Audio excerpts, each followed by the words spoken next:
All right, guys.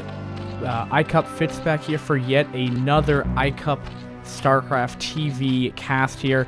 I will be the only lone guest here tonight. Sadly, no other people could make it. But this is going to be the finals of the C-Rank tournament of January 26, 2013, which just happened about maybe 6 hours ago. So these replays are very recent. So hopefully we have a good ZVP on our hands here, spawning at the 8 o'clock position as the purple Protoss. It'll be AFF's AMALAcz CZ, and at the 12 o'clock position, it will be the white Zerg Reps Fofo. Again, that's the workers, right? And if you guys notice, we've kind of revamped at iCCup TV. We've kind of revamped up the VODs. A couple of people shout out Stacy Yamada for making our overlay. That it is kind of bland towards like the center part. I've just tried to kind of fill it in with iCCup posters, but we'll see if we can fill that in with some more useful information. Because otherwise, you just have kind of broken UI in between here and the resources box, and then you have the resource box in the bottom right hand corner, and then you have the nameplate at the north part of the VOD, and then you have all these kind of health bars and stuff like that. Just trying to give a more professional look, a more clean look to Brood War, and we'll see how it goes down. It's actually not a terrible setup as it used to be, so hopefully my computer will stay stable and we can have a very enjoyable ZVP for this final. Now, what do we have here? We did see a hatch before pool going down here for Fofo right now. So Fofo will be fine. Wow, this probe is doing an amazing job to really delay this hatchery going down. Fofo still hasn't been able to get down the hatchery yet, and doing a very nice job of keeping that away. Finally, we'll go down here, and these blue parts are just rally points and stuff like that. And we do have the hatchery going down here. We also did have a Forge Fast Expand right here. I do believe this was a Forge Nexus cannon build, and continuing to probably just get up his gateway count at this moment. Now, if I'm not mistaken, we can get an extra little thing going down here if I can get it to work. No, that's not it. Haha. I believe this should give us, yeah, there we go. You can kind of just see where all them lings are going. Again, I don't know. Hopefully we can get some feedback on what this is actually gonna entail for us. If you guys prefer it like this with all these lines going on, maybe just a few, I don't know. But this is actually where the game is actually registering where they're going, so it's kind of cool. But it looks a little hectic at the same time. And we do have the third hatch going down here. So things are going pretty standard right here. Just deciding to go for the hatchery, the pool before any hatchery, I want to say, as he did produce 6 lings. And we'll see. This isn't really going to be able to do much. If these lings got here in time before the cannons were finished, he might have been able to do a lot more damage. But because of this push will be easily thwarted, and he will have to be pushed back. And we should probably just see both players at least backering up for some time. And looks like the lings are on their way back. And we're going to have a quick, or fairly fast layer. Standard layer timing. Fixing up everything I'm saying. It makes the game look more flashy, to be honest. I kind of like it. But if the iCCup, if the viewers don't like it, then of course I won't continue it like this. I'm the whole reason why I've done all this work in the past has just been able to is really to try to get this you guys have a more enjoyable experience. And that's kind of what I'm here for. If you guys pretty much, yeah. I want to give you guys a good spectacular viewing because to be honest, Brood War is kind of an old looking game and stuff like that. But things are looking, fairly standard. Even I think we can even do this. Again, I'm build order. I'm kind of learning as this and will these developers be able to do stuff? More lings are making their way in here. This could be a little drastic. That is 11 lings left over. Still trying to do what they can, but the probes are coming here at just at the right amount at the right time, and will be pushed back right here. Nice defense by our Protoss buddy right here. And if we would want to look down there goes down the Spire to deal with potential Corsair, but we do have a Citadel instead. It looks like we're going to have a lot of Zealots coming out to deal with this, but if we do decide to have Mutalisk, things could look very, very bad for our Protoss player. But we already have Can starting to be in position onto the main base at least. And now, let's see here. Let's see if we can get this up. Did I not do this right? Apparently, actually I know why. There we go. If you guys want to see the build orders, that's what they've done. But the point was, yeah, there's just a lot of circling for me. But I don't think we have a Hydrogen coming down yet. Yeah, these are, yeah, there's an Evo chamber and all that other fun stuff. Yeah. So things are actually looking very, very, a lot of things. Okay, there goes down the Hydrogen at 6:30. I'm kind of overwhelmed with the amount of information that's on screen right now. And we do have ground weapons upgrade just to finish at this time. Now, what will he make? Is it going to be Mutalisks? I doubt it would be, because he does have the Hydrogen down here and he doesn't have the gas right now. And it looks like he's just trying to be very much defensive right here. But again, we're having a more just ground army, a 2-base gateway pressure right here. He's going to be pushing out here. We'll see if this will be able to do anything. Oh no! And we'll see what he can do with it. He will be trying to target fire down those thunks right now.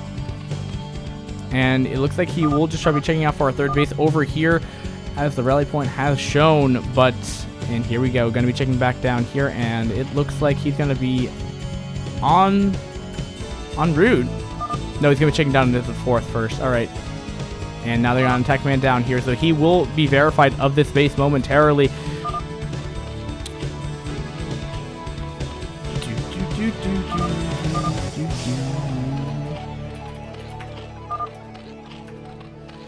All right, and the Zealots will be making their way down here. There is 3 Sungs right here, and there is a very nice Sim City here, and I'm not really sure if 7 Zealots, excuse me, are going to be able to do it, but here they come.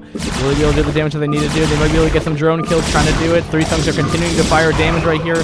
Nice coverage over the mineral line here as well right here, and the drones are trying to drill, but the Zealots are smartly just going for the drones right here. Did lose 3 Zealots from that engagement here, but did halt the mining time significantly. And don't forget the amount of drones that had to make the Sunkens as well.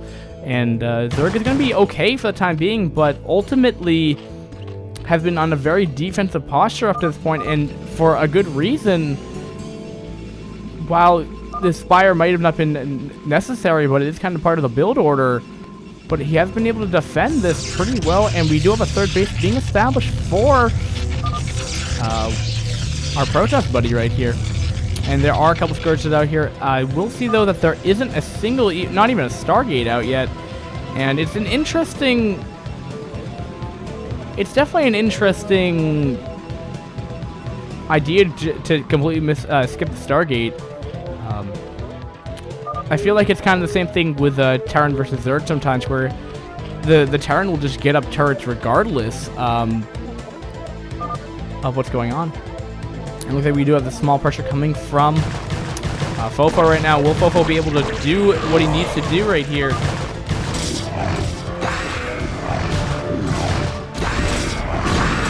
And this doesn't look like it's going to be too much. The Zealots are going to be too much. And he will see, though, that he does have High Templar left over.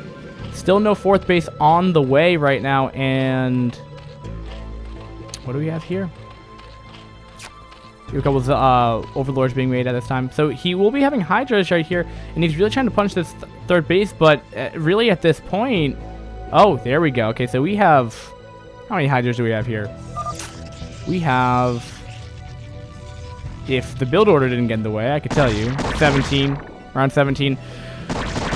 Hydras coming in here, seeing what he can do. Zealots aren't going to be the best thing right now. The concave is absolutely ridiculous now. And nice micro back from Fofo right now. Fofo is doing an amazing job with these Hydras out of the range of the cannons right now.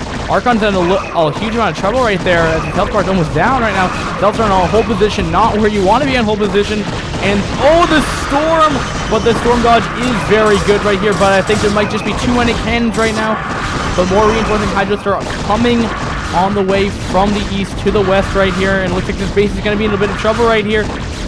And High Templar, but not enough energy for for Storm.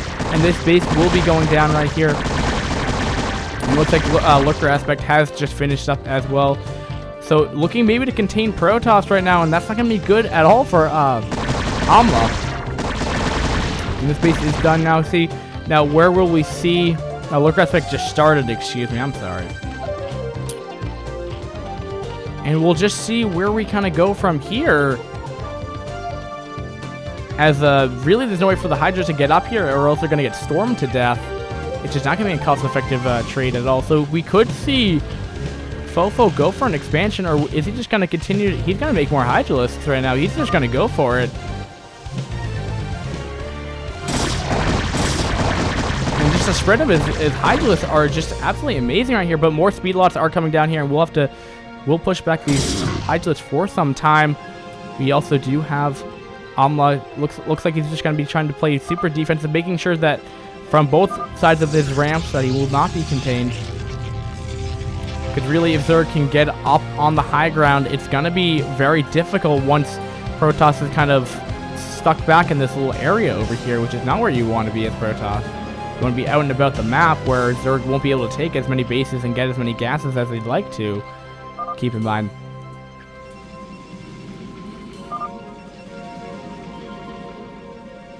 And alright. And just getting up his singularity chart, so he's going to be getting range for his goon so far. We'll be going for the Queen's Nest, so soon we will have our Hive Tech en route for our Zerg player at around the 12-minute mark. Looking pretty standard right here. A decent amount of Hydralisks just chilling in the base right now. Protoss is going to be trying to claim a third base right here. And look at this. Lurkers are already in position, are already running to this base to kill it off. He will show that he does have Lurkers now, but really, I don't think that's going to be a terrible to show at this point, as it's so late in the game. It's not like he's kind of hiding the Lurker tech super fast or anything. But these Lurkers are going to be in a little bit of trouble right here, as the whole army of AMLA is going to be here to clean this up here with the odds right here. But it looks like Lurkers are not going to be fast enough to kill off this nexus right here. But it will confirm the knowledge of Fofo knowing that base has gone right there. Hive Tech has literally just started. And gonna just be going to Ling Lurker, and probably gonna be going to Defiler Tech once the Hive Tech is finished. Fourth base has just completed as well for Fofo. So 4 base to 3 base at this time, until the third base goes up right now. And remember, with that base being killed off, I mean, there's 28 probes in this mix right now. Yeah, 28 probes overall. That is complete oversaturation in that base. Ideally, you want 2 per patch, and as there is 8 patches, you would want 16. And as you can tell, he's just going to be... Well, he should probably transfer as he's oversaturated on this, or not quite, but he's oversaturated, and he can't really do anything with the probes right here. We do have a DT drop in here, which I didn't see. How many kills do these guys have? 3. But they're just going for the Hive, and he may get it as well. The drop is going to kill off the Hive, which is really going to start hindering, and he might be able to stop a melee attack as well. I don't know which one that is, but that's not good. Unfortunately for him, the Defiler tech is what he kind of really needed to do and push down the Protoss. But really, without Defiler tech, I mean, you'll just see the response. AMLA, in response to that, is going to put down throw down a massive amount of cannons. You know why? Because there isn't going to be Defiler tech out, and Defilers are really good at darkstorming over areas where their cannons on and allowing Ultras and Lings to do their thing and kill them off really quickly. So that's exactly what AMLA needed to do to come back in this game right here. There isn't a whole lot here right now. We only have a handful of... That's only about maybe 10. And what do we have here? 14 Zealots, 11 Goons, 3 High Templars, and 2 Observers in the mix. And this base is heavily fortified, but the problem is, if he goes down right here, which it looks like he is, he's gearing up for a push right here. This is where he's getting all his tech again. And this is where his hive is going to go. And if that goes down again, I don't think there's going to be a whole lot of hope. And it's unfortunate as well. It's if you lose your tech, it can be so detrimental to this whole... Protoss can easily gain the advantage when you don't have late game Defiler tech or your choice of British Fire or Defiler tech. At least those are the common build orders, unit compositions rather. And Goons are just really good at killing down some cities, as well you can see right now. The Goons can really be at range from the war colonies without taking too much damage on their way to attack them. Well, they'll have to go around melee the Tungans to death right here. So these Lurkers aren't going to serve much of a purpose right now either. And the rest of the Protoss army coming down here just to kill off this base. And you'll just see storming and stuff like that. And this base is that storm right there. Oh, God. That storm doing so much damage. GG from Fofo. Understandable. Just killing off the guy's tech was so detrimental to his ability to prolong into the late game. And sustaining the ability to go for the killing blow, because really, AMALAcz was on the back foot until that DT drop did so much damage. Guys, thanks for watching. Please tell me how you guys like the different kind of VOD-ish method. I'm really taking in feedback as what I can. I'm not going to completely change everything that I've done, but if there was too many lines, you like the lines, or too much information is a bad thing, just let me know. It'd be much appreciated. For iCCup TV. Guys, thanks for watching. Jamie signing out. And thanks for tuning into iCCup StarCraft TV. See you guys for game number 2 momentarily. Peace.